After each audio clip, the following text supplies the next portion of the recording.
wanted to come out with what I interpret professional writing as, not what the person I studied to be yesterday thinks professional writing is. So really what my conclusion is that we don't get enough credit. We don't get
branch of the hospital that deals with satisfying all the departments, getting policies implemented so that people aren't, killing over left and right because someone didn't sign a form somewhere.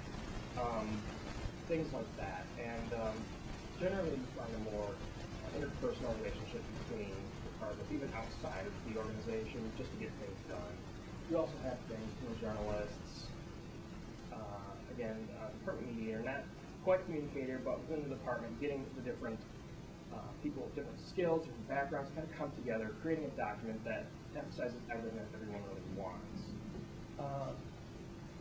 I think even with these definitions, it kind of undercuts us quite a bit. I think essentially what we're talking about in the reports is that there's a much greater underlying meaning here that we're all touching on. And I think a lot of people kind of skip over that have some experience with real-world professional writers.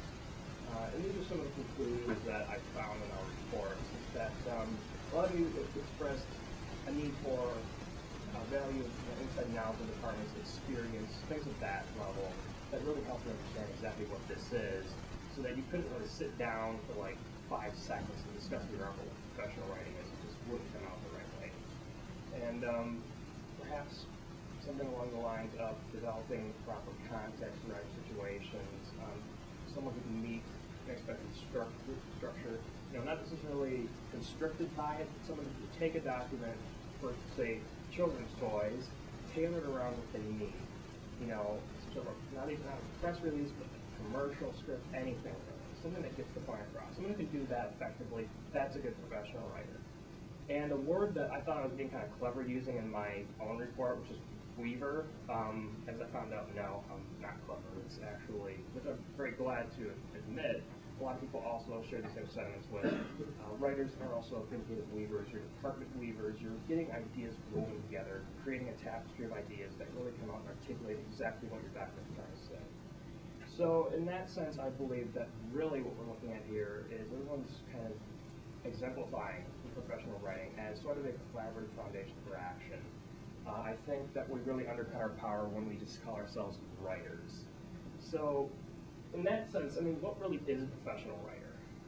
You have, for example, so many ways you can describe it, but the way I've chosen to describe it is technically kind of from the perspective of, let's say an organization as a whole body, I would have to go by and say that we're like the brain. We're the person who gets the thinking done that leads to the action. Fair enough, right? And in that sense, we have a whole toolkit of rhetorical analysis and all sorts of fun stuff that we run this semester to kind of come out and work a problem to get the anticipated solution, to get people thinking the way we hope that they will think. And in that sense, we're kind of engineers in a way. So I think that's why I titled this rhetorical engineer, because that's kind of how I chose to subgroup us. It's kind of a trite way to label this sort of thing, but I think it's effective. In that sense, then, we're quite a bit more than just people putting pen to paper or fingers to keys. We're really the primary enablers who allow different departments, our own departments, and the people we work with understand, see perspectives in new ways. We're basically parting seas every time we write a document. Let's just be honest. So then, what my advice would be for us in that sense now that we can kind of see ourselves in that perspective, is to kind of understand what do you expect of us. Because I don't think we always know. Kind of like what was expressed in chapter 8 that we recently just read in the People's textbook.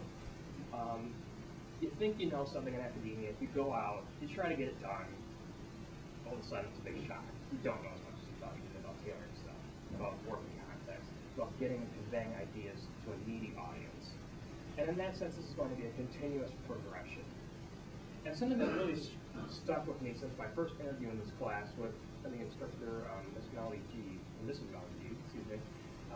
is that she, as I understood, the first thing she told me when I asked her how to teach professional writing was not how to write a report, but how to figure out how to write it.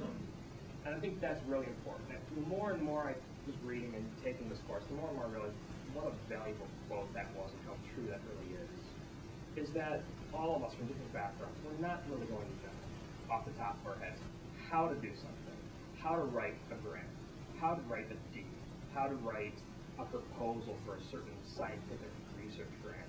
We're not going to know this off the top of our head, but we're going to learn. So it's a continuous effort. And I think also Forsberg touches on this too, where he says, really writing more matter development strategies for social and electoral adaptations, different from professional communities and acquiring such generic skills. So again, you're not really going to be taking something from academia, walking out of this class and saying, okay, I can write anything in the world now. I'm just that good. It's not going to happen. And I think that's something to keep in mind as we progress.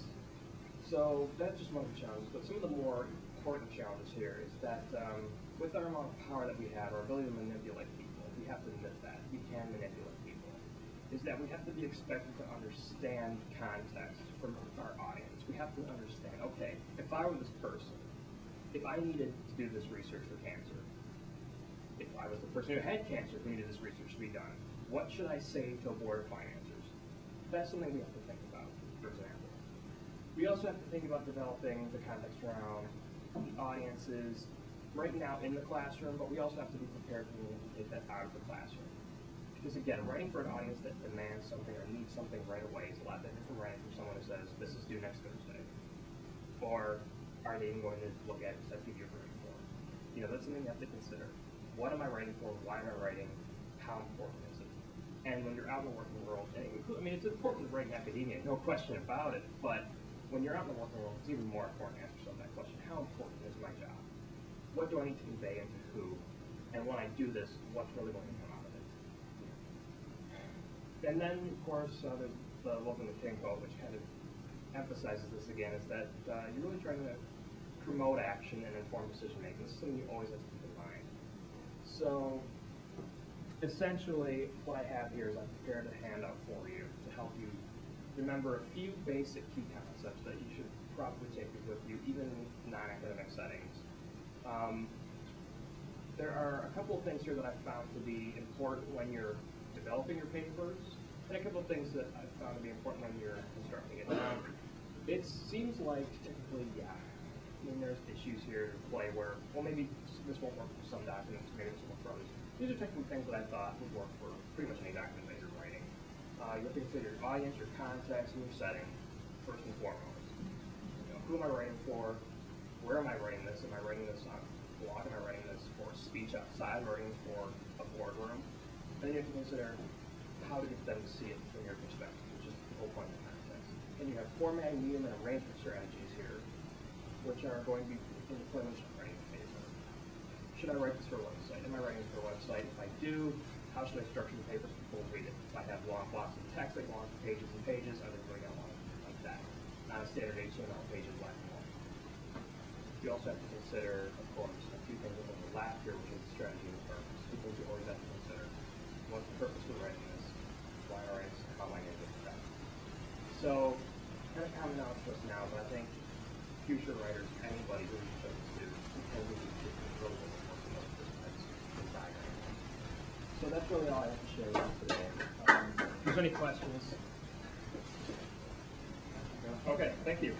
Thank you.